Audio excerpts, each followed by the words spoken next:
यस्य यतोऽन्वयादितरतश्चार्धेष्वभिज्ञस्वराट् तेने ब्रह्महृदाय आदिकवये मुह्यन्ति यत्सूरयः तेजो वारिमृदां यथा विनिमयो यत्र त्रिसर्गो मृषा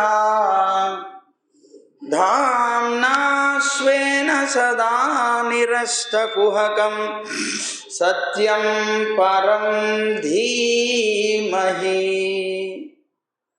धर्मः प्रोज्झितकैतवोऽत्र परमो निर्मत्सराणां सतां वेद्यं वास्तवमत्र वस्तु शिवदं तापत्रयोन्मूलनम्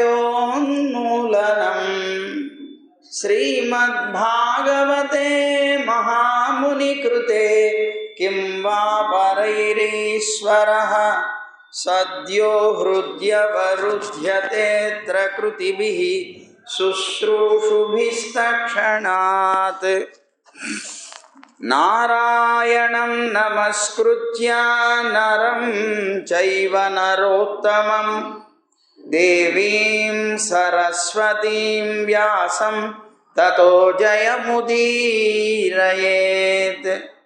यं प्रव्रजन्तमनुपेतमपेतकृत्यं द्वैपायनो विरहकातर आजुहाव पुत्रेति तन्मयतया तरवोऽभिनेदुः तं सर्वभूतहृदयं मुनिमानतोऽस्मि। श्रीमद्भागवतं पुराणतिलकं यद्वैष्णवानां धनं यस्मिन् पारमहंस्यम् एकममलं सत्यं ज्ञानं परं गीयते यत्र ज्ञानविरागभक्तिनैष्कर्म्यमाविष्कृतम्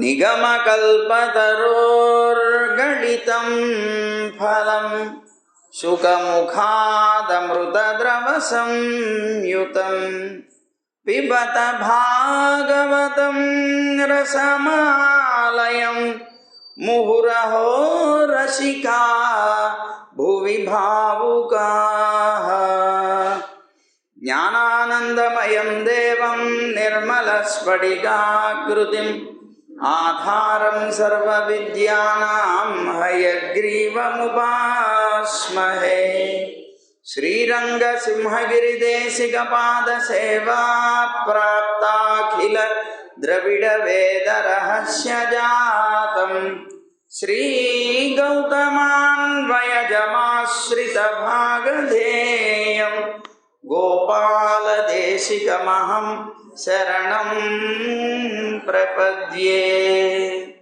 संसारसागरे मग्नं दीनं मां करुणानिधे कर्ममोहगृहीताङ्गं मामुद्धर भवार्णवात्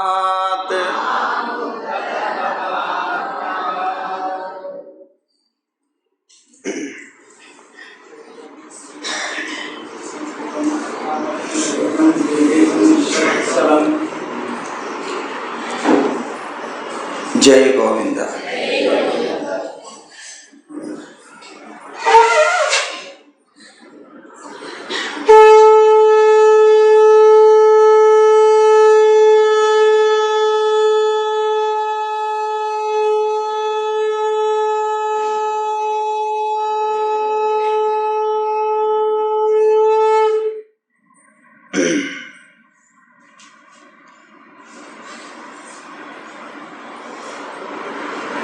ఆ యాగశాలకు వచ్చినటువంటి శ్రీ మహావిష్ణువు పృథు చక్రవర్తికి ఉపదేశం చేశాడు. ఆ ఉపదేశాన్ని విన్న పృథు చక్రవర్తి భగవంతుని యొక్క ఆజ్ఞని తలదాల్చి యజ్ఞాన్ని నిలిపేశాడు. దేవేంద్రుడు కూడా తాను చేసినటువంటి పనికి సిగ్గుపడ్డాడు. పృథు చక్రవర్తి యొక్క పాదాలు పట్టుకొని క్షమించమన్నాడు. చక్రవర్తి కూడా అతన్ని లేపి కౌగిలించుకొని అతని మీద ద్వేషాన్ని వదిలిపెట్టేశాడు. పరమాత్మ పృథు చక్రవర్తిని ఏదైనా కోరమన్నాడు. కోరికని ఇష్టాను కోరమన్నప్పుడు ఆయన ఒకటే మాట్లాడుతున్నాడు, ఓ పరమాత్మ, మహాత్ములైనటువంటి భాగవతుల యొక్క హృదయం నుంచి, ఆ హృదయంలో అద్భుతమైనటువంటి అనుభవం నీ యందు ఉన్నప్పుడు, ఆ అనుభవం నుంచి వెలువడేటువంటి వాక్కులు ఉన్నాయే ముఖం ద్వారా, అలాంటి ఆ వాక్కులన్నీ కూడా నీ పాద పద్మాల యొక్క మకరందాన్ని వెదజల్లుతూ ఉంటాయి ఆ లోకంలో. ఇలాంటి విధానం పరమాత్మ అయినటువంటి నీ యొక్క అనుభవం కానీ, అది వ్యక్తపరిచేటువంటి విధానం కానీ ఏ ముక్తిలో అయితే లేదో, ఎచ్చటైతే నీ యొక్క అద్భుతమైనటువంటి కీర్తి కథని శ్రవణం చేయడానికి అవకాశం లేదో, నాకు అలాంటి మోక్షం అవసరం లేదన్నాడు. నీ గుణాల యొక్క శ్రవణం చేయటం కోసం నాకు 10,000 చెవులు కావాలన్నాడు. నాకు ఇంతకు మించిన కోరిక ఏమీ లేదన్నాడు. అప్పుడు అంటూనే ఇంకొక మాట అన్నాడు, లక్ష్మీదేవికి కూడా నీ యొక్క అనంతమైనటువంటి గుణాలు ఏవైతే ఉన్నాయో, ఆ గుణాల యొక్క శ్రవణం, కీర్తి శ్రవణం చేయడం వల్లనే ప్రముఖంగా నిన్ను ఆశ్రయించింది. అందువల్ల ఆ లక్ష్మీదేవి లాగా నేను కూడా చాలా ఉత్సాహంతో నిన్ను సేవిస్తున్నానయ్యా. నువ్వు పురుషోత్తముడవి, సర్వగుణాలకి ఆకురుడివి. స్వామి, లక్ష్మీ తల్లికి నాకు ఏకైక పతివై ఉన్నావు నువ్వు అన్నారు. నిన్నే మేమిద్దరం కూడా కోరుతున్నాం. ఉభయలం కూడాను నీ యొక్క పాదార విందాల యందు మా మనస్సును ఉంచుతున్నాం కనుక మా ఇద్దరి మధ్య ఎప్పుడు మేము సవతులం అవుతాం కదా. మరి ఇద్దరికీ పతివి నువ్వే అయినప్పుడు మేమిద్దరం సవతులం అవుతాం. సవతులం అయినంత మాత్రాన మా ఇద్దరి మధ్య మాత్రం ఎప్పుడు వైరం ఉండదన్నాడు. స్తుతి విన్నాడు నారాయణుడు, సంతోషించాడు. యజ్ఞానికి వచ్చినటువంటి దేవతలందరినీ పృథు మహారాజు చాలా చక్కగా సత్కరించాడు. అక్కడ ఉన్నటువంటి జీవజాలాన్నంతటినీ కూడాను అంత గొప్పగా చూశాడు, భగవత్ స్వరూపంగా భావించి. అందరికీ 2 చేతులెత్తి మొక్కి అందరితోనూ చల్లగా మాట్లాడి పూజించి పంపిస్తే అటు ప్రజలు కానీ, దేవతలు కానీ, సాక్షాత్తు శ్రీమన్నారాయణుడు కానీ ఇక సంతోషించి అక్కడి నుంచి వెళ్ళిపోయారు వాళ్ళ యొక్క లోకాలకి. అయితే వారందరూ వెళ్ళిపోయిన తర్వాత కొంతకాలానికి పృథు చక్రవర్తి అర్చి అని చెప్పబడేటువంటి తన యొక్క భార్య వల్ల 5 పుత్రుల్ని సంతానంగా కన్నాడు. వాళ్ళు ఒకళ్ళు విజితాశ్వుడు, రెండవవాడు ధూమ్రకేతుడు, కేశుడు, హర్యక్షుడు, ద్రవిణుడు, వృకుడు అని చెప్పబడేటువంటి వాళ్ళు. పృథువులు ప్రజలందరినీ కూడాను రంజింపజేశాడు. ఆ రంజింపజేయటం కోసం లోకపాలురైనటువంటి మహానుభావుల యొక్క గుణాలు ఏవైతే ఉన్నాయో వాటన్నిటినీ ధరించి మరీ పరిపాలన చేశాడు. ఇన్ని రూపాలుగా అతని యొక్క పరిపాలనలో ప్రజలందరూ కూడా నిత్యము సంతృప్తులై జీవించారు. అతనికి గోవులు, బ్రాహ్మణులు, విష్ణు భక్తులను అంటే పరమ భక్తిగా ఉండేది. లజ్జ, వినయం, పరోపకారం అతనికి భూషణాలుగా ఉన్నాయి. 3 లోకాల్లో కూడా అతని యొక్క కీర్తి గానం చేయబడింది. ఎక్కడ చూసినా రామనామంలాగా పృథు చక్రవర్తి యొక్క నామమే వినిపించిందిట అక్కడ రాజ్యం అంతా కూడా. ఇలా ఉంటూ ఉండగా ఒక రోజున సనకాది మహర్షులు వారింటికి వచ్చారు అతనికి బోధ చేయటం కోసం. జ్ఞానబోధ కోసంగా వచ్చినటువంటి వారి దగ్గర తన యొక్క వినయాన్ని ప్రకటిస్తూ చాలా చక్కని మాటలు అన్నట్ట. స్వామి, ఎవరి యొక్క గృహాల్లో మీలాంటి మహానుభావులు వస్తే వారిని ఆదరించడానికి, అర్చించడానికి జలం కానీ, తృణం కానీ, భూమి కానీ, యజమాని కానీ, భృత్యులు కానీ, వారు చేసేటువంటి సేవ కానీ ఉంటాయో యథార్థంగా వాళ్ళే గృహస్థులంటే. వారి దగ్గర ధనం లేకపోయినా, వాళ్ళు నిర్ధనులైనప్పటికీ కూడా వాళ్ళు శ్రేష్టమైనటువంటి వారే అవుతారు అన్నట్ట. అలా అంటమే కాకుండా ఎవరి ఇళ్లల్లో అయితే మహానుభావులైనటువంటి మీలాంటి వారి యొక్క పాద తీర్థం అనేటువంటిది, అంటే వారు ఏం చేసినప్పుడు పాద ధూళి కానీ, వారికి పాద సేవ చేసినప్పుడు తీర్థం కానీ వారి ఇళ్లల్లో పడవో, అలాంటి వాళ్ళు ఎంత సంపద ఉన్నటువంటి వాళ్ళైనా కూడా వాళ్ళు ఎలాంటి వాళ్ళు అంటే సర్పాలు నివసించేటువంటి వృక్షాలలాగా మృత్యుభయంతో బతికేటువంటి వారే అన్నారు. సరే, ఇలా కొంతకాలం గడిచింది. పృథువుకి వార్ధక్యం వచ్చింది. చివరి పురుషార్థమైనటువంటి మోక్షం సాధించాలి అనుకున్నాడు. రాజ్యాన్ని తన పుత్రులుగా అప్పగించేశాడు. తాను స్వయంగా తన భార్యతో కలిసి మందరగిరికి వెళ్ళిపోయాడు తపస్సు చేసుకోవడానికి. అయితే అతను వెళ్ళిపోయేటప్పటికే అతని యొక్క వియోగాన్ని భరించలేకపోయారు ప్రజలందరూ కూడా, తల్లడిల్లిపోయారు. సాక్షాత్తు భూదేవి కూడా విలవిలలాడిపోయిందట. పృథు చక్రవర్తి వానప్రస్థాశ్రమంలో ఉండి తపస్సు ప్రారంభించాడు. ఎండాకాలంలో పంచాగ్నుల మధ్య ఉండి తపస్సు చేసేవాట. చలికాలంలో గొంతు వరకు నీటిలో ఉండి తపస్సు ఆచరించేవాట. కటిక నేల మీద పడుకుని ఉండేవాట. బ్రహ్మచర్య నిష్టని చాలా అద్భుతంగా పాలించాట. ప్రాణాలని అదుపులో పెట్టుకున్నాడు. విష్ణువుని ధ్యానిస్తూ తపస్సును చేశాడు. ఇలా క్రమంగా చేయగా తన యొక్క మనస్సు పరిణితి చెందింది. ప్రాణాయామం ఏదైతే చేస్తూ వచ్చాడో దానివల్ల వాసన బంధనాలన్నీ కూడాను తొలగిపోయాయి. చిత్తం పరిశుద్ధమైంది. దానివల్ల వైరాగ్యం అనేటువంటిది చాలా గొప్పగా పుట్టింది.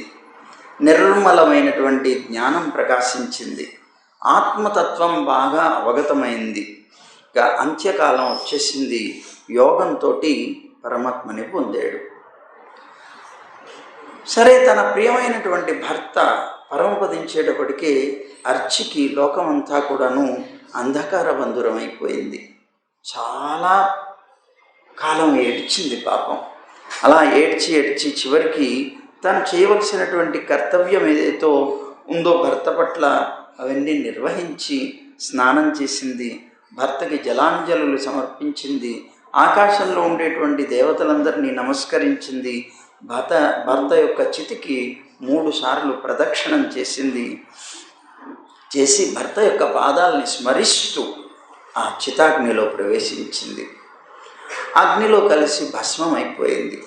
సహగమనాన్ని చూసినటువంటి ఆ దేవతలందరూ కూడా అర్చని గొప్పగా స్తుతించారు. దేవదుందువులు మ్రోగాయి. మందరగిరి మీద పుష్పవృష్టి కురిసిందిట. ఇలా ఆ అర్చి కూడా వెళ్ళిపోయింది. ఇక పృథు చక్రవర్తి యొక్క కుమారుడు విజితాశ్వుడు, మొదటివాడు. అతను చక్రవర్తి అయ్యాడు. అతనికి చాలా విశేషంగా తన యొక్క సోదరుల మీద ప్రేమ ఉండేదిట. అతను చక్రవర్తి అయినా తన సోదరుల్ని ఏదో సైన్యాధ్యక్షుడుగానో లేకపోతే ఇంకోటో చేసుకోకుండా ఆ ప్రేమ వల్ల ఆయన వాళ్ళ తమ్ముడైనటువంటి హర్యక్షుడు అని చెప్పబడేటువంటి అతనికి తూర్పు దిక్కునిచ్చట పరిపాలించుకొని బతకడానికి. ధూమ్రకేశుడు అనేటువంటి అతనికి దక్షిణ దిక్కునిచ్చాడు. ఉరుకుడికి పశ్చిమ దిక్కునిచ్చాడు. ద్రవిణుడికి ఉత్తర దిక్కునిచ్చాడు. విజితాశ్వుడికి 2 భార్యలు ఉన్నారు. మొదటి భార్య పేరు శిఖండి, రెండవ భార్య పేరు హవిర్ధాను అని. సరే, మొత్తం మీద హవిర్ధాను కాదు, నభస్వతి అని పేరు. సరే, మొదటి భార్య అయినటువంటి శిఖండి వలన పావకుడు, పావనుడు, శుచి అనేటువంటి 3 సంతానాన్ని కన్నాడు. వీళ్ళు పూర్వజన్మలో 3 అగ్నులై ఉన్నారు. వశిష్ఠుడి యొక్క శాపం వలన విజితాశ్రుడికి సంతానమై పుట్టారు మళ్ళీ. కానీ యోగ బలంతో మళ్ళీ ఆ అగ్నిత్వాన్ని పొందారు వీళ్ళు. సరే, అంతర్ధానుడు అని పేరు కలిగినటువంటి విజితాశ్రుడు నభస్వతి అనేటువంటి ఇంకొక భార్య ఉన్నదనుకున్నాం కదా, ఆమె వలన హవిర్దానుడు అనేటువంటి ఒక పుత్రుణ్ణి సంతానంగా కన్నాడు. అయితే ఇతనికి విజితాశ్రుడు అనే పేరు కాకుండా అంతర్ధానుడు అనేటువంటి పేరు కూడా ఎందుకు వచ్చింది అని అంటే, తండ్రి గారు చేసేటువంటి యజ్ఞంలో ఇంద్రుడు అశ్వాన్ని అపహరించుకుని వెళ్ళే సమయంలో 2 సార్లు కూడాను ఇంద్రుడిని చంపకుండా వదిలేసినందుకు గాను ఇంద్రుడు సంతోషించి అతనికి అంతర్ధాన విద్యను ఉపదేశం చేశాట. అందుకని అతనికి అంతర్ధానుడు అని పేరు వచ్చింది. ఇతను గొప్ప ఆత్మదర్శి, ఆత్మజ్ఞానం కలిగినటువంటి, పరమాత్మ జ్ఞానం కలిగినటువంటి అంతర్ధానుడు యజ్ఞం చేసి అద్భుతంగా ఆ పురుషోత్తముడైనటువంటి నారాయణుడిని అర్చించాట. ఆ పుణ్యరూపమైనటువంటి సమాధి యోగంతో అతను భగవంతుడి యొక్క లోకాన్ని పొందాడు. హవిర్దానుడి యొక్క భార్య హవిర్దాని. ఆమెకి బర్హిషదుడు, గయుడు, శుక్లుడు, కృష్ణుడు, సత్యుడు, జితవ్రతుడు అనేటువంటి 6 పుత్రులు సంతానంగా కలిగారు. బర్హిషదుడు సముద్రుడి యొక్క కుమార్తె అయినటువంటి శతధృతిని వివాహం ఆడాడు. బర్హిషదుడు అని చెప్పబడేటువంటి ఇతను యజ్ఞాలు చేయటంలో మహాదిట్టట. నిరంతరం యజ్ఞాలు చేసేవాట. యజ్ఞం ఒక చోట పూర్తి కాగానే ఇంకో చోట ప్రారంభం చేసేవాట.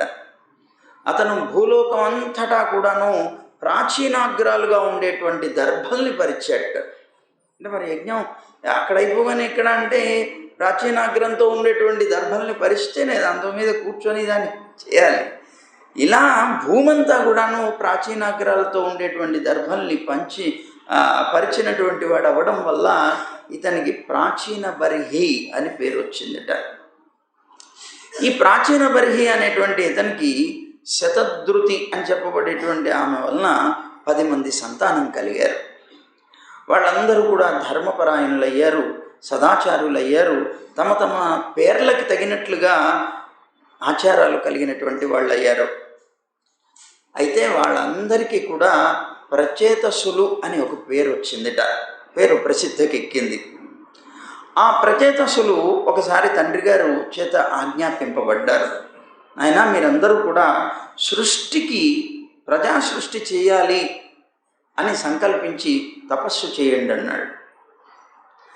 ఎందుకు ప్రజా సృష్టి చేయడానికి తపస్సు ఎందుకు చేయాలి అంటే, ఉత్తములైనటువంటి సంతానాన్ని కలగటం కోసం దేవతల యొక్క వరం కావాలి.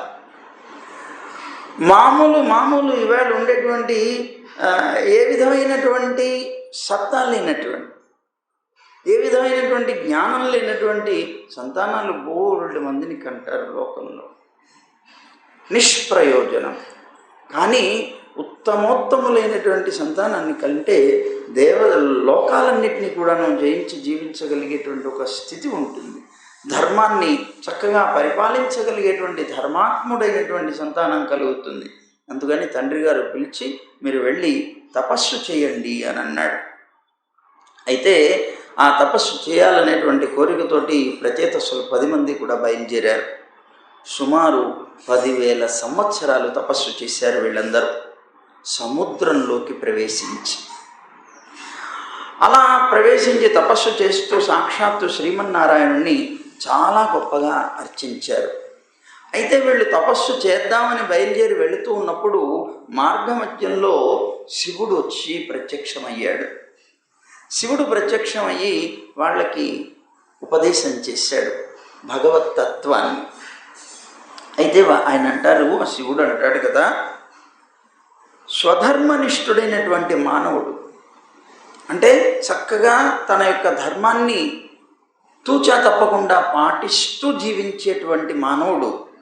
అనేక జన్మలు అలా పాటించి పాటించి పాటించి బ్రహ్మపదాన్ని పొందుతాడు, అంటే బ్రహ్మలోకాన్ని పొందుతాడు. ఆ తర్వాత నన్ను పొందుతాడు. కానీ విష్ణు భక్తుడైనటువంటి వాడు ఉన్నాడే, అతను మాత్రం తన శరీరాన్ని వదిలిన తర్వాత విష్ణువునే పొందుతాడు తప్ప ఇతరులని పొందడయ్యా అన్నాడు. ఈ మాటే మనం భగవద్గీతలో 9వ అధ్యాయంలో కృష్ణుడే చెప్పాడు. యాంతి మజ్యాజినోపి మాం, నన్ను ఆరాధించినటువంటి వాళ్ళు మాత్రమే నన్ను పొందుతారు. అయితే ఇక్కడ శివుడు ఈ మాటని స్పష్టంగా చెప్తూ విష్ణు పదాన్ని వాళ్ళు పొందుతారు. విష్ణువుని ఆరాధించేటువంటి వాళ్ళందరూ, రుద్రరూపుణ్ణైనటువంటి నేను, ఈ అధికారి దేవతలు ఎవరైతే ఉన్నారో ఆ అధికారిక దేవతలందరూ విష్ణు భక్తులమే. ఈ లింగ శరీరం నశించిపోయిన తర్వాత ప్రపంచాతీతమైనటువంటి ఆ పరమపదాన్నే మేము కూడా పొందుతామయ్యా అని శివుడు వీళ్ళకి ఒక విష్ణు స్తోత్రాన్ని ఉపదేశం చేశాడు. దానికి రుద్రగీతము అని పేరు. ఆ రుద్రగీతలు అనేటువంటి వాటిని ఉపదేశం చేసి ఇంకా పైగా దాంట్లో ఏమున్నది రుద్రగీతలో కొద్దిగా చూసుకుందాం అంతే. నువ్వు దురారాధ్యుడివి. ఐకాంతికమైనటువంటి భక్తి అంటే ఏకాంత భక్తి కలిగినటువంటి సత్పురుషులకు కూడా చాలా దుర్లభం నిన్ను పొందడం. నిన్ను అలాంటి భక్తితో ప్రసన్నునిగా చేసుకొని నీ ఎవరైతే ఎంతో కష్టపడి నిన్ను ప్రసన్నునిగా చేసుకున్నటువంటి వాళ్ళు నీ పాద పద్మసేవ తప్ప మిగిలినటువంటివి ఏమైనా కోరుకుంటారా? కనుక నీ పాద పద్మసేవ మాత్రమే మాకు కావాలని మీరు కోరాలన్నాడు. ఒక పరమాత్మ యొక్క పాద పద్మసేవ తప్ప మోక్షానికి ఇంకొక మార్గమే లేదన్నాడు. అంతేకాదు, భగవత్ సేవకులైనటువంటి వాళ్లతో సహచర్యం ఒక్క అర్ధక్షణ కాలం లభించినా కూడా దానివల్ల ఆ వ్యక్తి ఇక ఈ మర్త్యలోకంలో ఉండేటువంటి సుఖాలని పక్కన పెడితే స్వర్గం కానీ మోక్షం కానీ కూడా కోరట. పరమైకాంతిక భక్తులైనటువంటి మహాభాగవతోత్తములతో ఒక్క అర్ధక్షణ కాలం సహవాసం లభించినా అతనికి వీటి మీద విరక్తి కలుగుతుంది అని అన్నాడు. సరే, ప్రచేతస్సులు ఆ స్తోత్రాన్ని ధారణ చేశారు. రుద్రుడు ఉపదేశం చేసినటువంటి ఈ స్తోత్రాన్ని జపిస్తూ 10,000 సంవత్సరాల కాలం నీటిలో ఉండి తపస్సు చేసేసారు. ఒకసారి వీళ్ళిలా తపస్సులో ఉన్నారు. ఉంటూ ఉండగా వీళ్ళ తండ్రి అయినటువంటి ప్రాచీన బర్హి ఉన్నాడు కదా, అతని దగ్గరికి నారద మహర్షి వచ్చాడు. ఏమయ్యా ప్రాచీన బర్హి, ఎలా ఉన్నావు అన్నాడు.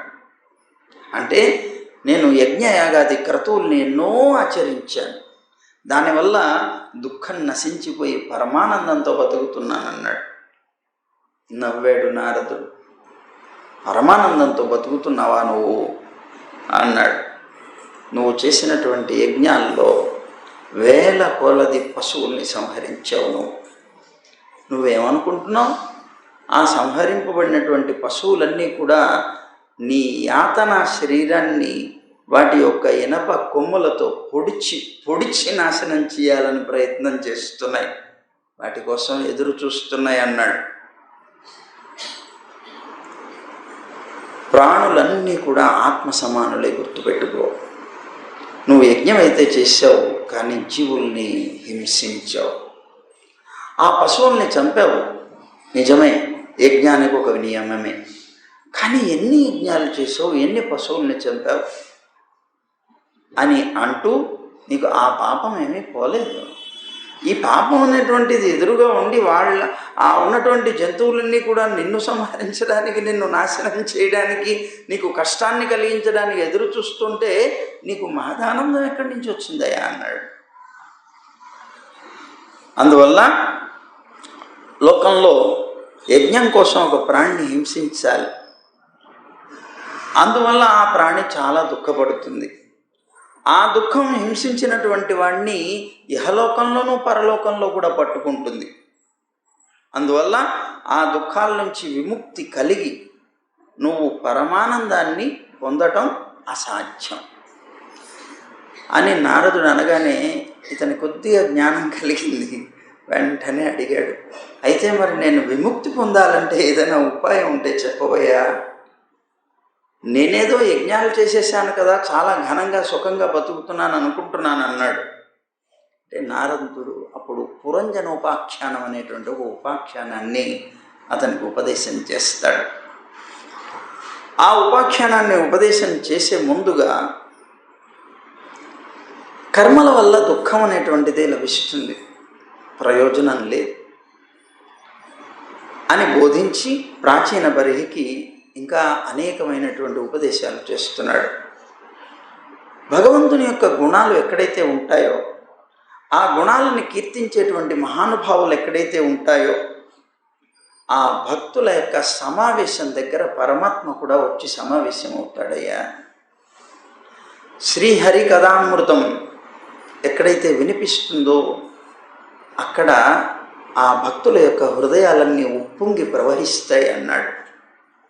అహంకారం లేకుండా నిర్మలమైనటువంటి మనస్సు కలిగి శ్రీహరి కథామృతాన్ని చెవులనేటువంటి చేతులతో త్రాగినటువంటి వాడికి దుఃఖం, భయం, మోహం ఏవి కూడాను అతని నుంచి వెళ్ళిపోతాయి, అతని దరిదాపులకు కూడా మళ్ళీ రాలేవన్నాడు. మహారాజా, కర్మలే పరమార్థాలు అనుకొని నువ్వు యజ్ఞం చేసావు. ఎందుకంటే వేదాలు చెప్పాయి.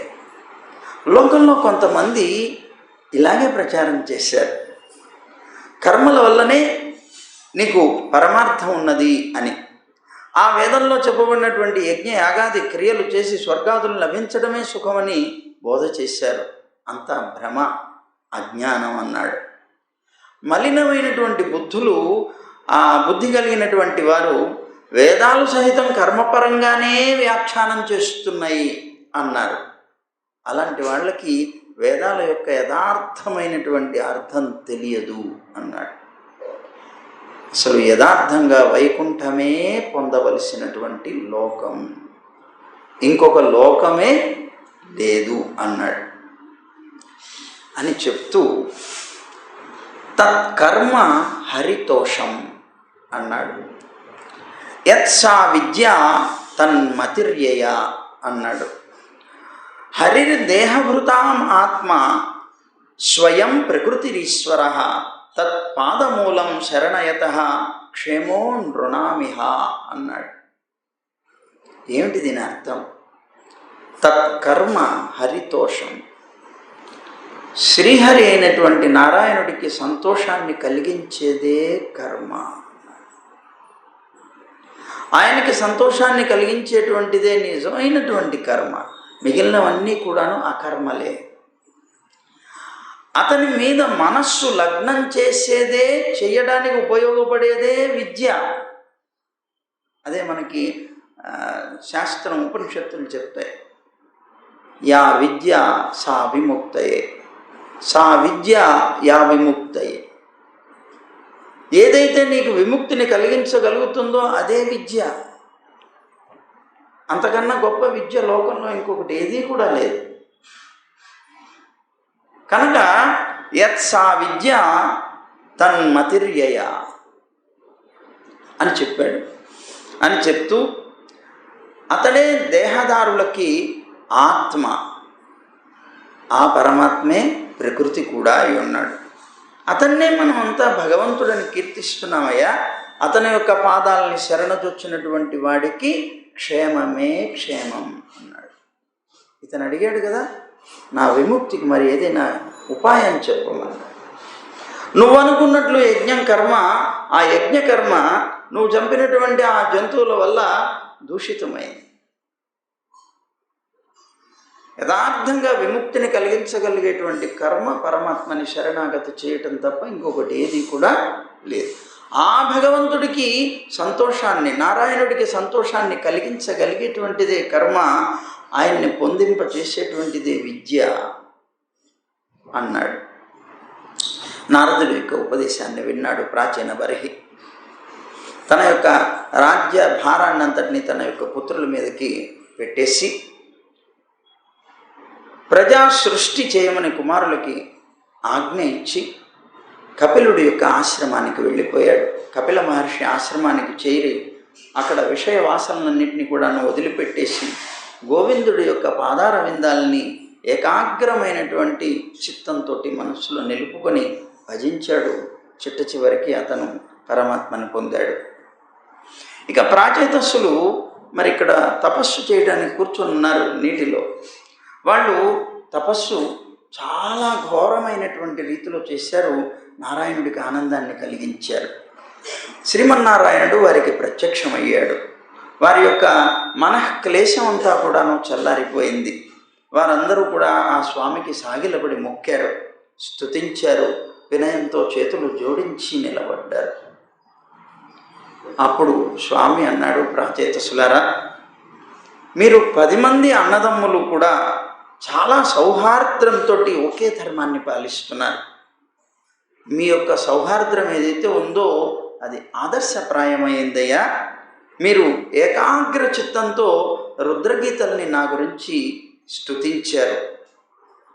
మీకు మంగళప్రదమవుతుంది. మీకు ఒక వరాన్ని ఇస్తున్నాను నేను అన్నాడు. ఏమిటా వరం అనంటే, ప్లమోచ అనేటువంటి ఒక అప్సరస్సు ఉండేది. కండు మహర్షి అనేటువంటి మహర్షి వల్ల ఆమెకి మారిష అనేటువంటి కన్య జన్మించింది సంతానంగా. ఈ ప్లమోచ అనేటువంటి అప్సరస తన కూతురైనటువంటి మారిషని పసిపాపగా ఉన్నప్పుడే భూలోకంలో వదిలేసి స్వర్గానికి వెళ్ళిపోయింది. ఈ మారిష అనే పిల్లని చెట్లు పెంచాయి. చంద్రుడు కూడా ఆమెకి ఔషధుల్ని ఇచ్చి అనుగ్రహించాడు. ఆమెని మీరు వివాహం చేసుకోండి.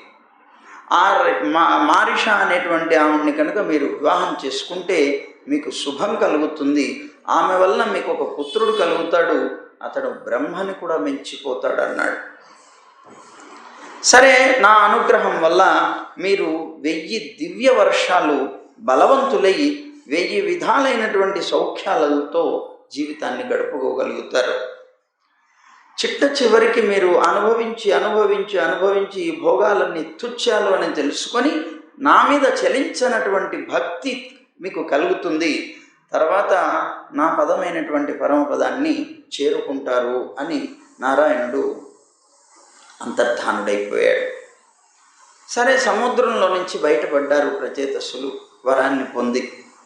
బయటికి రాగానే భూమండలం అంతా కూడాను చెట్లతో కిక్కిరిసిపోతోంది. అలా కనిపించేటప్పటికే వాళ్ళకి కొద్దిగా చికాకు వచ్చింది. చికాకు వచ్చి చెట్ల మీద కోపం వచ్చింది. ఆ కోపంతో 3వ కంటి నుంచి కాలాగ్నిని వెళ్ళగక్కారు వాళ్ళు. అంటే కాలాగ్ని 3వ కంటి నుంచి ఎవరు? రుద్రుడు. ఆ రుద్రుడిలాగా అన్నమాట. అద్భుతమైనటువంటి ఆ కోపంతో ఆ ప్రాచేతస్సుల యొక్క ముఖం నుంచి అగ్ని వెల్లుబుకిందిట. పెనుగాలి వచ్చిందట. దానికి తోడు ఈ అగ్ని పెనుగాలిని సృష్టించి వాటన్నిటినీ కూడాను దహింపచేశాడు.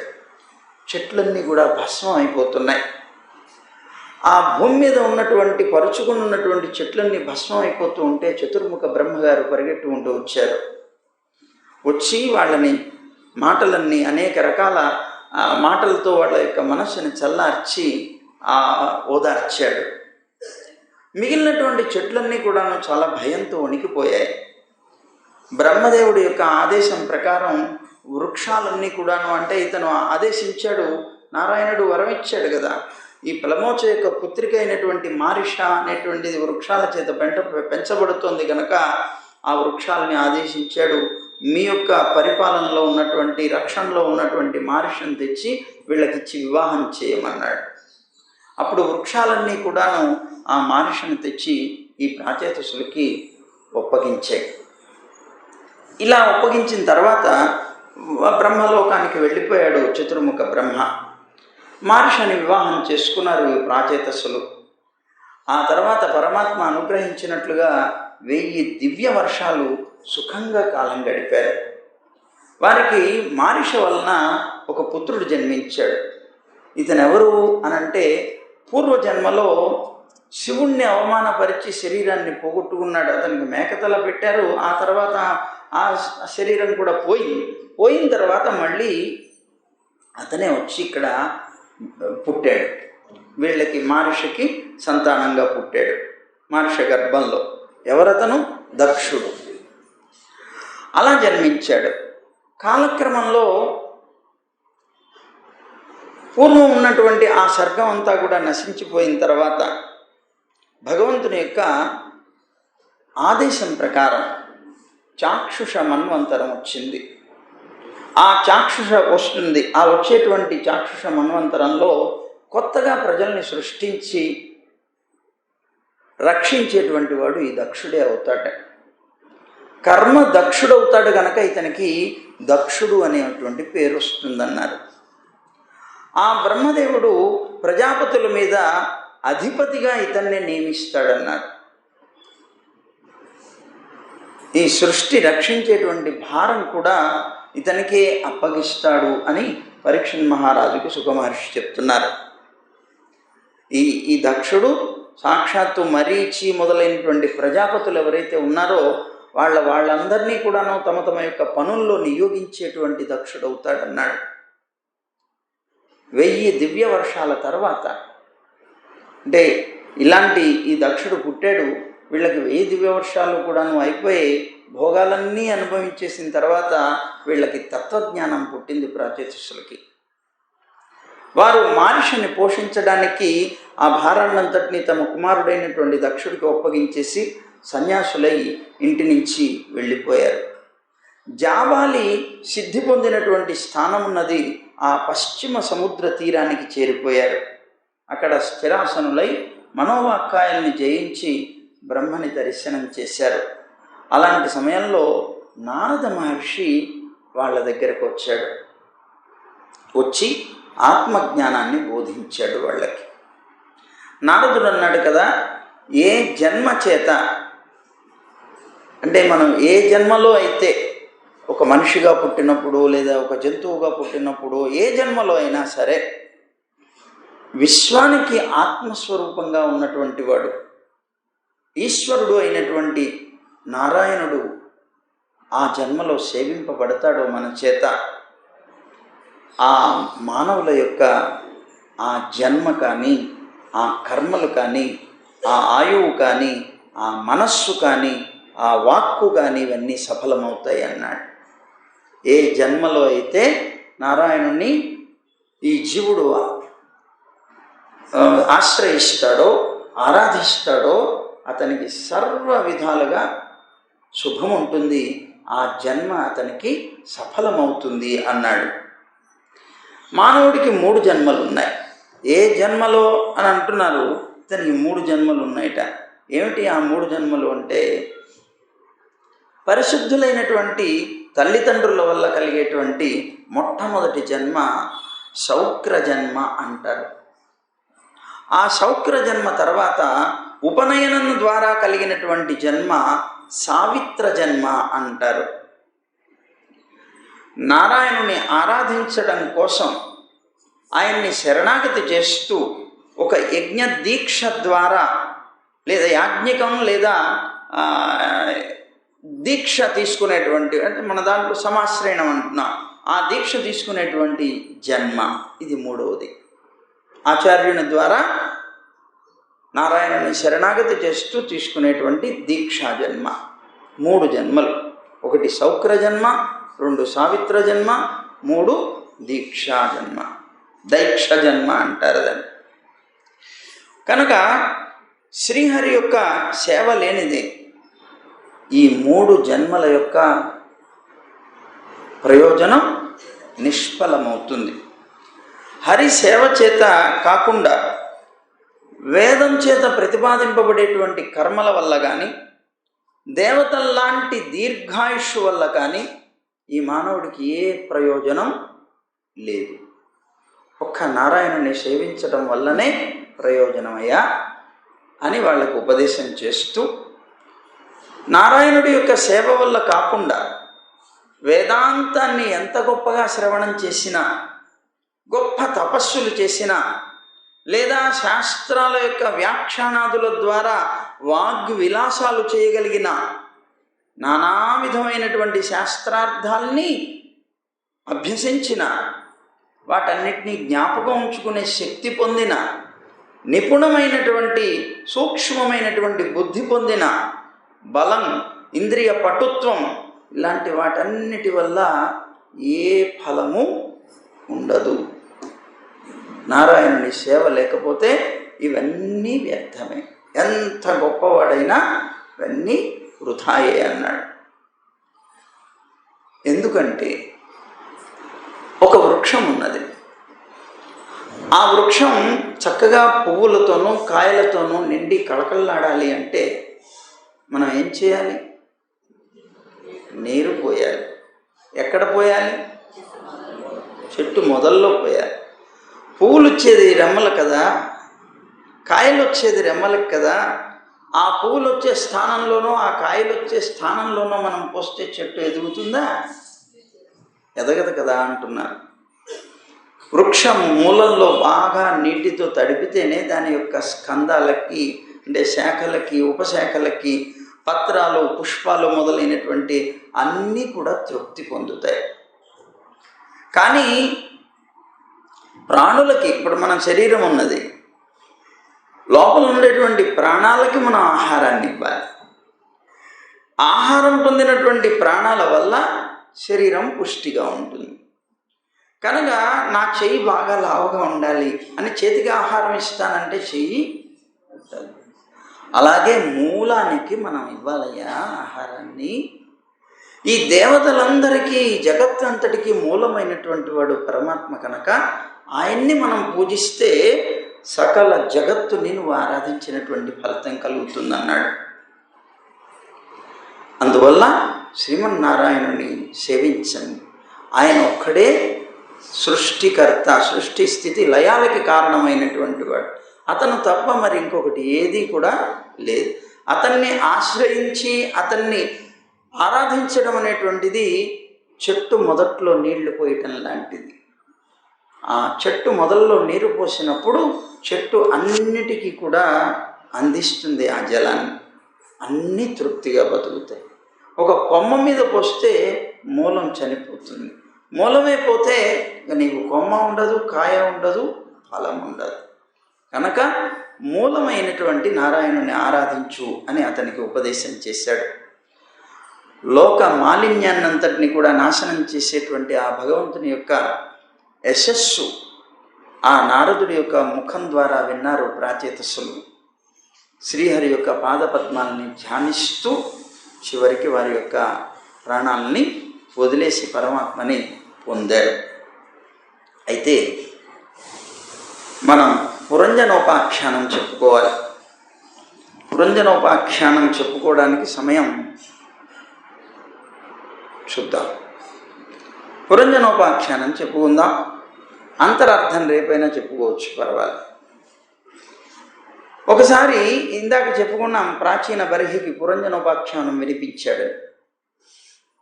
ఆ పురంజనోపాఖ్యానం వినేటప్పటికే అతనికి జ్ఞానం కలిగి పరమాత్మని ఆశ్రయించాడని. ఏమిటి ఆ పురంజనోపాఖ్యానం? నారదుడు చెప్తున్నాడు ప్రాచీన బర్హికి, పూర్వం పురంజనుడు అనేటువంటి ఒక రాజు ఉండేవాడయ్యా.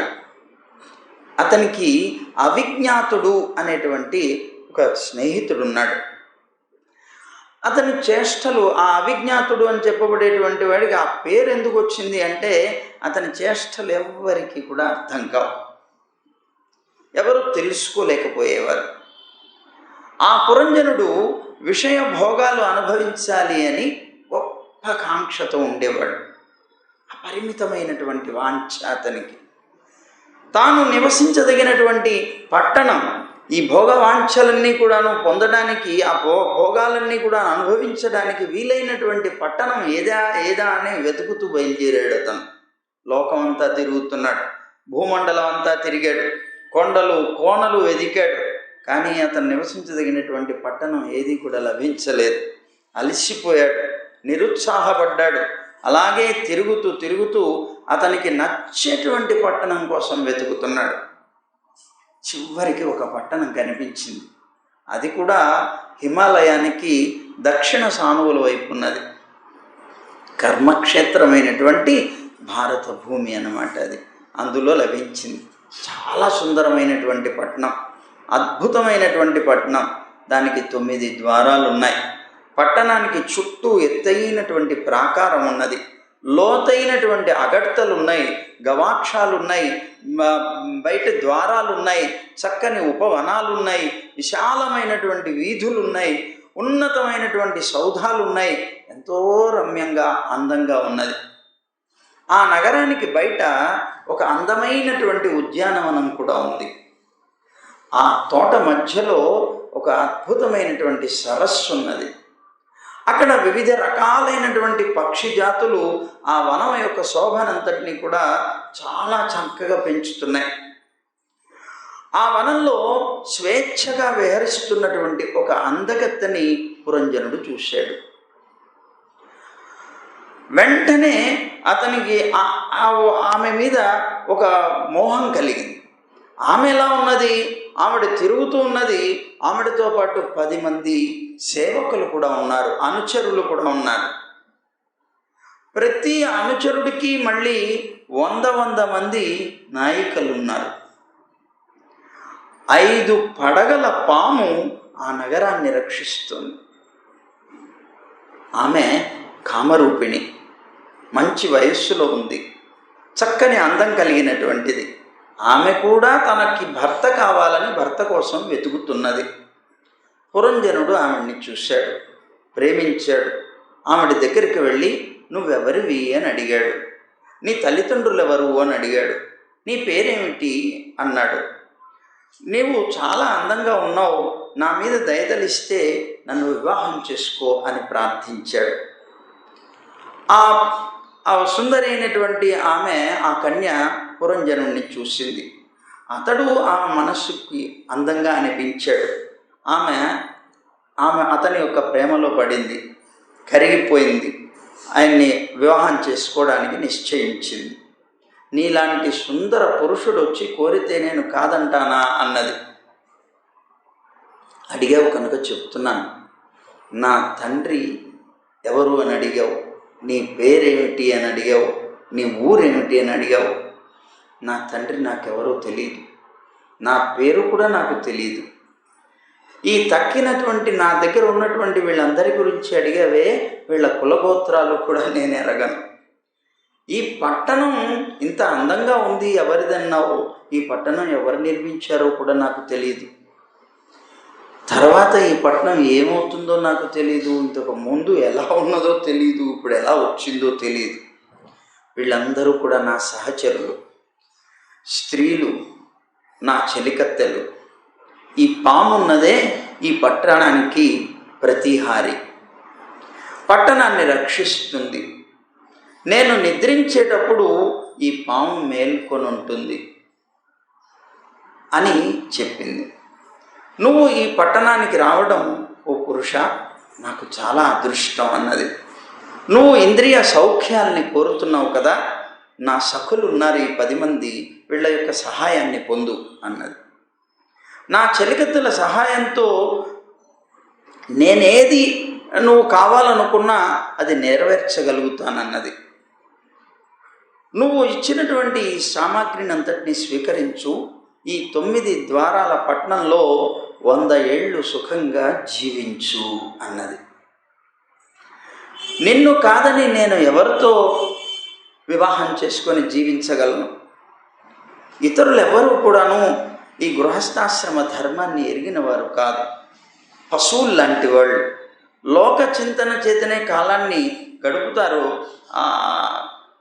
వీళ్ళందరూ కూడా ధర్మ అర్థ కామ మోక్షాలు గృహస్థాశ్రమంలోనే ఉన్నాయ్యా అన్నది. కేవలం కైవల్యం కోసం ఆలోచించేటువంటి వాళ్ళందరూ కూడా శుష్కమతులు అన్నది. ఈ సౌఖ్యాల్ని వాళ్ళు ఊహించనైనా ఊహించలేరన్నది. మహాబాహో, పాముల్లాగా గుండ్రంగా కోమలంగా అందమైనటువంటి నీ బాహుబంధాలు ఏవైతే ఉన్నాయో వాటిల్లో చేరడానికి నేను సిద్ధంగా ఉన్నాను అన్నది. పురంజనుడు సుందరి యొక్క మాటల వలల్లో పడ్డాడు. తనని తాను మర్చిపోయాడు. ఈ పట్టణానికి అసలు రాజు ఈశ్వరుడు. ఈ పట్టణం పైన 9 ద్వారాలు ఉన్నాయి. తూర్పు వైపు 5 ఉన్నాయి, దక్షిణం వైపు 1, ఉత్తరం వైపు 1, పడమర వైపు 2 ఉన్నాయి. అలాంటి 9 ద్వారాలతో ఉన్నది అందమైనటువంటి పట్టణం. సరే, తూర్పు ద్వారానికి ఉన్నటువంటి పేర్లు ఏమిటో చెప్తాను వినవయ్యా అన్నాడు నారదుడు. ఖద్యోత, ఆవిర్ముఖ అనేటువంటివి 2 ఒకచోటే ఉంటాయి. తర్వాత నళిని, నాళిని అనేటువంటివి 2 ఒకచోటే ఉంటాయి. ముఖ్య అనేటువంటిది మాత్రం ముందు భాగంలో ఉంటుంది అని తూర్పు వైపు ఉన్నటువంటి 5 ద్వారాల పేర్లు చెప్పాడు. ఇక దక్షిణ ద్వారం యొక్క పేరు పితృహు అన్నాడు. ఉత్తర ద్వారం యొక్క పేరు దేవహు అన్నాడు. పడమటి ద్వారంకి 2 ఉన్నాయని చెప్పానే, నిర్వృతి, ఆసురి అని పేర్లు వాటికి అన్నాడు. ఆ పట్టణ పౌరుల్లో నిర్వాహకుడైనటువంటి వాడు పేషస్కరుడు అనేటువంటి 2 గుడ్డివాళ్ళు ఉన్నారు. వీళ్ళిద్దరూ ఈ పట్టణ పౌరులు అన్నమాట. వీళ్ళిద్దరూ గుడ్డివాడు. వీళ్ళ సహాయంతోనే రాకపోకలు మొదలైనటువంటివన్నీ ఈ పురంజనుడు చేస్తాడు. ఆ పురంజనుడు అంతఃపురంలోకి ప్రవేశించట. ప్రవేశించగానే విసూచనలతో పాటుగా అతను ప్రవేశించేటప్పుడు వాళ్లతో పాటు ప్రవేశించట. సరే, ఇతను కర్మాసక్తుడయ్యాడు, కామాసక్తుడు అయ్యాడు. అయ్యి ఆ సుందరి అయినటువంటి ఆ స్త్రీ యొక్క చేతుల్లో కీలు బొమ్మ అయిపోయాడు. ఆమె తాగితే అతను తాగేవాడు, ఆమె ఆడితే అతను ఆడేవాడు, ఆమె నవ్వితే నవ్వేవాడు, ఆమె పాడితే పాడేవాడు, తింటే తినేవాడు, విచారంగా ఉంటే విచారంగా ఉండేవాడు. ఆమె ఉల్లాసంగా ఉంటేనే అతను ఉల్లాసంగా ఉండేవాట. అంతలాగా ప్రేమలో పడిపోయాడు. ఆ సుందరి వలలో పడినటువంటి వాడు పురంజనుడు. మతి పోగొట్టుకున్నటువంటి తోలు బొమ్మ అయిపోయాడు. సుందరి ఆడించినట్లుగా ఆడటం ప్రారంభించాడు. సరే, అనుకోకుండా ఒక రోజున ఈ పురంజనుడు వేటకి బయలుదేరాడు. కవచం వేసుకున్నాడు, అక్షయ తూణీరాలు పెట్టుకున్నాడు, రథం తీసుకొని రథం ఎక్కాడు. ఆ రథానికి 5 గుర్రాలు పూంచున్నాయి. ఆ గుర్రం గాలిలో కూడా ఎగిరిపోగలిగినటువంటిది. ఆ రథానికి 2 ఏటికోలలున్నాయి, 2 చక్రాలున్నాయి, ఒక ఇరుసు ఉన్నది, 3 ధ్వజాలున్నాయి, 5 కట్లున్నాయి, ఒక పగ్గం ఉన్నది, ఒక సారథి కూడా ఉన్నాడు. కూర్చోడానికి మాత్రం ఒకే స్థలం ఉన్నది. 2 పూజలు, 7 కప్పులు ఉన్నాయి. దీంతో పాటుగా 5 విక్రమాలు కూడా ఉన్నాయి. రథమంతా కూడా బంగారం చేత అలంకరింపబడి ఉంది. వేట మీద మోజుపడి పురంజనుడు భార్యను కూడా మర్చిపోయి వెళ్ళిపోయాడు. అహంకారం చేత అడవిలో దూరాడు. దయాదాక్షిణ్యాలు లేకుండా భయంకరమైనటువంటి రూపాన్ని దాల్చి అక్కడ ఉండేటువంటి అమాయకమైనటువంటి జంతువులందరినీ వేటాడాడు. వేటాడి వేటాడి వేటాడి చివరికి అలసిపోయాడు. ఆకలి అధికమైంది. ఇక దాహం అనేటువంటిది దాహం చేత గొంతు ఆర్చుకుపోతోంది. వేట ఆపేశాడు. ఇంటికి బయలుదేరాడు. ఇంటికి వచ్చిన తర్వాత స్నానం చేశాడు, విశ్రాంతి తీసుకున్నాడు, నిద్రలు ఇచ్చాడు, అలంకరించుకున్నాడు, సుందరిని తలంచుకున్నాడు. సరే, వెంటనే సుందరి దగ్గరికి వెళ్ళాడు. వెళితే ఆమె ఉండవలసినటువంటి గదిలో ఆవిడ లేదు. ఎంతో వెతికాడు, ఆవిడ కనిపించలేదు. అంతఃపుర స్త్రీలందరినీ కూడా అడిగాడు. మాకు తెలియదన్నారు వాళ్ళు. వెతికి వెతికి వెతికి చివరికి వెతగ్గా ఆవిడ కనిపించి ఎలా కనిపించింది? శరీర సంస్కారం లేదు, స్నానం చేయలేదు, కటిక నేల మీద దుమ్ములో పడుంది. ఆమెను చూసి కలత పొందాడు, చాలా కలత చెందాడు, బాధపడ్డాడు. ఆమె దగ్గరికి పరిగెట్టుకుంటూ వెళ్ళాడు, ఓదార్చాడు, నచ్చ చెప్పాడు, ఎన్నో చేశాడు. చివరికి తను ఎందుకు ఇలా అయింది అర్థం చేసుకొని తానన్నాడు, నీ అనుమతి లేకుండా నేను వేటకు వెళ్ళానన్ను, నిజమే, నేను నేరం చేశానన్నాడు, అపరాధినే అన్నాడు. అదిగో ఎంతో బాధపడుతున్నాను, నన్ను ఒక్కసారి చూస్తే నీకు తెలుస్తుంది అన్నాడు. నేను నీవాణ్ణి కదా, నా అపరాధాన్ని మన్నించు, క్షమించు అని ప్రార్థించి బతిమాలాడు. సరే అలాగే అని ప్రసన్నురాలయ్యింది ఆవిడ. ఆమెతో జీవనం సాగించాడు. సుమారు 1100 మంది సంతానం పుత్రుల్ని కన్నాడు. 110 మంది పుత్రికల్ని సంతానంగా కన్నాడు. వాళ్ళందరికీ కూడా పౌరంజనులు అనేటువంటి పేరు వచ్చింది. అంటే వారి సంతానం కనుక, పురంజనుడి యొక్క సంతానం కనుక పౌరంజనులు అని పేరు వచ్చింది. వారందరికీ తగినటువంటి వధువుల్ని, తగినటువంటి వరుల్ని ఇచ్చి వివాహం కూడా చేశాడు పురంజనుడు. వాళ్ళకి మళ్ళీ ప్రతి పుత్రుడికి 1100 మందికి కూడా ఒక్కొక్కళ్ళకి 100 మంది పుత్రులు సంతానం కలిగారు. వారి సంతతి పాంచాల దేశమంతటా కూడా వ్యాపించింది. పురంజనుడి యొక్క సగం ఆయుష్ గడిచిపోయింది. ఇలాగే జీవించి జీవించి మనకు కూడా సమయం అయిపోతుంది. సరే, మొత్తం మీద గడిచిపోయింది. ఆ దశలో పట్టణం మీదకి దాడి చేశారు కొంతమంది. ఆ దాడి చేసినటువంటి వాడెవడు? చండవేగుడు అనేటువంటి ఒక గంధర్వరాజు. 360 మంది గంధర్వులకి అధిపతి అతను. అంతేమంది మళ్ళీ అతనికి స్త్రీలు కూడా ఉన్నారు. 360 మంది భార్యలు అన్నమాట. ఆ గంధర్వ స్త్రీలలో కొంతమంది నల్లగా ఉన్నారట, కొంతమంది తెల్లగా ఉన్నారట. వాళ్ళు ఎప్పుడూ కూడా తమ యొక్క భర్తలతో కలిసి చాలా ప్రేమతోటి ఇద్దరు కలిసే ఉండేవారట. ఎప్పుడు కూడా తిరుగుతూ ఉండేవారట. వరుస క్రమంలో కామనిర్మితమైనటువంటి ఈ పట్టణాన్నంతటినీ ఒక్కొక్కళ్ళు దోచుకునేవారు. సరే, తన అనుచరులతో కూడా ఈ చండవేగుడు పురంజనుడి యొక్క పట్టణాన్ని ముట్టడించాడు. ప్రజాగరుడైనటువంటి పాపం ఈ పట్టణాన్ని రక్షించేటువంటి వాడు ఉన్నాడు, 5 పడగల పాము. ఆ పాము స్త్రీ పురుషులు 760 మందిని కూడాను ఎదిరించి పోరాడిందిట. బాగా 360 మొత్తం అందరినీ 720 అను పోరాడి ఈ ప్రజాగరుడు అలిసిపోయాడు. బాగా రాజ్యంలో ఉన్నటువంటి ప్రజలంతా భయపడిపోయారు.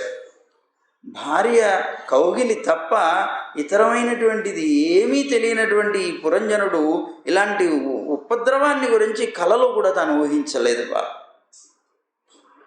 సరే, ఇదిలా ఉండగా ఇంకొక దాడి వచ్చింది దాని మీదకి. కాలకన్య అనేటువంటి కాలకన్య వచ్చి ఇంకొక దాడి చేసింది. ఆవిడ కాలుడి యొక్క కుమార్తె. ఆవిడ కూడా వివాహం చేసుకోవడం కోసం అని ఒక అందమైనటువంటి వరుడు కోసం వెతుకుతున్నదిట. వెతుకుతూ 3 లోకాలు తిరుగుతోంది. ఆవిడ్ని పెండ్లాడడానికి మాత్రం ఎవరు అంగీకరించట్లేదు. ఒకసారి నారదుడు కనిపిస్తే నారదుడి దగ్గరికి వెళ్ళి, ఏమయ్యా నన్ను వివాహం చేసుకో అని కోరిందిట. కోరితే చిచ్చి నేను చేసుకోనని నిరాకరించాట. నేను బ్రహ్మచారిని అన్నాడు. చాలా కోపం వచ్చింది ఆవిడకి. ఆ కాళ్ళకి నీకు కోపం వచ్చి, నా కోరికను నువ్వు మన్నించలేదు గనక నిలకడ లేకుండా తిరుగుతావు పో అని చెప్పించిందిట. సరే, ఆమె యవన రాజు దగ్గరికి వెళ్ళింది. ఇతను ఉన్నాడు కదా, ఆ రాజు దగ్గరికి వెళ్ళింది. తనని పెండ్లాడమని కోరింది. ఆ యువరాజు అన్నట్ట, నువ్వు ఆ యువరాజుతో అన్నదిట, నువ్వు వీరాధి వీరుడువయ్యా, నన్ను నువ్వు పెళ్లి చేసుకుంటే నేను సుఖంగా ఉంటాను కనుక నన్ను తప్పనిసరిగా నువ్వు పెళ్లి చేసుకో. నిన్ను ఆశ్రయించినటువంటి వారి యొక్క సంకల్పాలు వృధా కావు అని నేను విన్నాను నీ దగ్గరికి, అందుకనే వచ్చాను. ఆడదాన్ని నేను అడిగినటువంటి మాటని ఇవ్వడం పురుషుడి యొక్క పురుషార్థం అన్నది. నన్ను కట్టుకో, నేను నిన్ను భజిస్తాను అన్నది, ఆరాధిస్తానన్నది. కాలకన్య మాటలు విన్నాడు యువరాజు. విని అతను రహస్యమైనటువంటి ఒక కార్యాన్ని సాధించాలి అనుకున్నాడు. దానికి కాలకన్య నాకు ఉపయోగపడుతుంది అని భావించాడు. అలా భావించి వెంటనే ఆవిడతో అన్నాడు, సరే నువ్వు ఎవరినైతే చేరుతావో వాళ్ళందరి యొక్క మూల్గులు పీల్చేస్తావు, నీ తత్వం అది.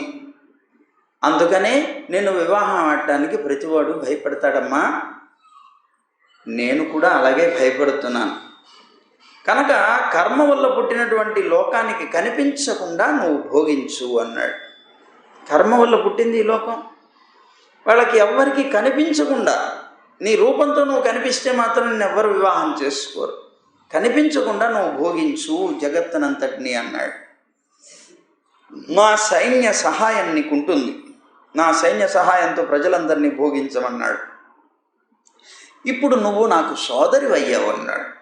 ఎందుకంటే నీకు భర్తను చూపించేశాను, నువ్వు నన్ను వివాహం చేసుకుందామని వచ్చావు, నీకు భర్తను చూపించాను, నాకు నువ్వు సోదరి లాంటిదాన్ని అయ్యావు. మరి అన్నగారే కదా సోదరికి వివాహం చేశానన్నాడు. సరే, మా అన్న ప్రజ్వారుడితో కలిసి ఈ లోకమంతా కూడాను దాడి చెయ్యి అన్నాడు. నేను దాడి చేస్తానన్నాడు. నువ్వు నా వెంట ఉండు, నాకు సహాయపడు అన్నాడు. కాలకన్య ఒప్పుకున్నది. ఒప్పుకుంటే ఇక ఈ యువరాజు దండయాత్రకి బయలుదేరాడు. దండయాత్రకి బయలుదేరిన తర్వాత ఏం చేస్తాడో రేపు చెప్పుకుంటాం. సర్వం శ్రీకృష్ణార్పణం. గుర్తుపెట్టుకోండి, ఇప్పుడు చెప్పిన పురంజనోపాఖ్యానం ఎంత మటుకు చెప్పామో అదంతా రేపు ముందు మీరు చెప్పిన తర్వాతనే మేము ప్రారంభిస్తాం.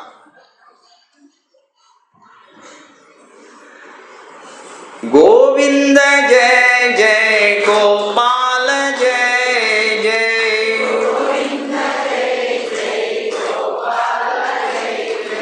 రాధారమణ హరి గోవింద జయ జయ,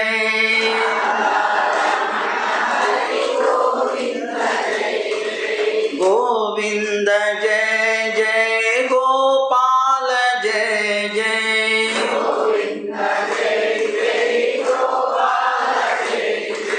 రాధారమణ హరి గోవింద జయ జయ,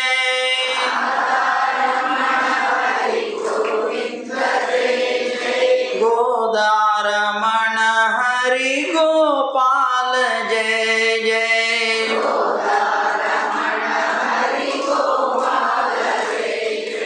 గోవింద గోవింద గోవింద జయ జయ,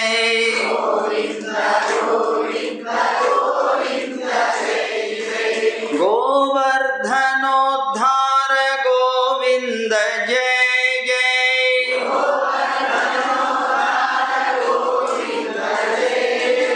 గోపీ మనోహర ముకుంద జయ జయ,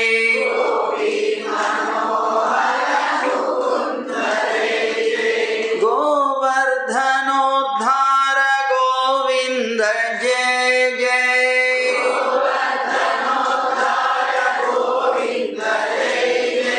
గోపీ మనోహర ముకుంద జయ జయ,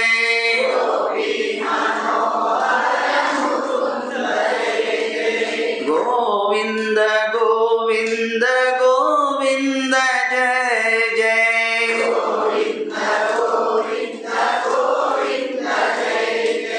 గోవింద జయ జయ గోపాల జయ జయ,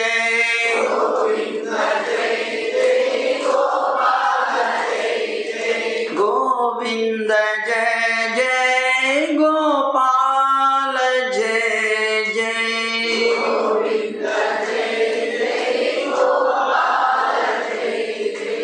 జై గోవింద, జై జై గోవింద, జై జై జై గోవింద,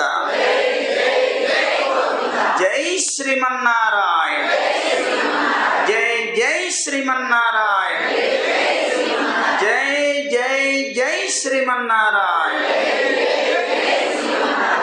సర్వం శ్రీకృష్ణార్పణమస్తు.